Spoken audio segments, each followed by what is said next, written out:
prosecutors in Florida have decided not to pursue charges against Officer Donald Bowers after a violent traffic stop that drew national outrage when video of the encounter went viral.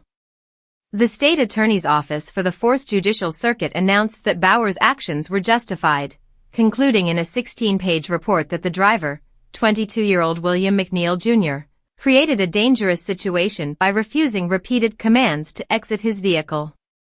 The February 19 stop began when Bowers pulled McNeil over for not wearing a seatbelt and for a headlight violation. According to the report, McNeil's SUV had also been seen earlier at a residence under surveillance for suspected drug activity. Body camera footage shows McNeil locking himself in the car, repeatedly refusing to exit, and asking to speak to a supervisor. After several warnings, Bowers smashed the driver's window and punched McNeil in the head before officers dragged him from the vehicle. On the ground, McNeil was struck multiple times as he was restrained.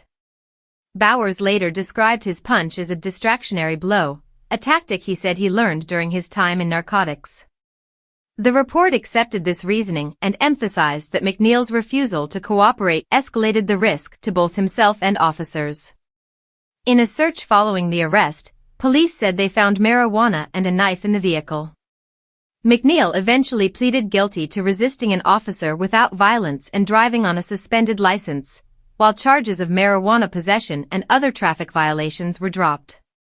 McNeil's attorneys, Ben Crump and Harry Daniels, condemned the prosecutors' findings, accusing them of excusing what they view as unlawful force. They said McNeil suffered multiple injuries, including a concussion and a chipped tooth, yet prosecutors never interviewed him. They are now calling for the Department of Justice to investigate both the incident and the Jacksonville Sheriff's Office. In a statement, they said the investigative memo served only to justify Bowers' actions after the fact rather than to hold him accountable. McNeil has also spoken publicly, saying he was frightened during the encounter and simply wanted to know why he was being pulled over.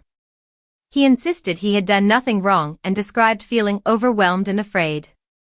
His stepfather, Alton Solomon, said the incident brought back painful memories of a similar experience he faced at McNeil's age, expressing the family's heartbreak as they watched the violent footage.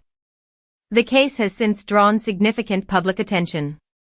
Supporters rallied behind McNeil, contributing more than $21,000 through a GoFundMe campaign to help cover medical expenses and legal costs.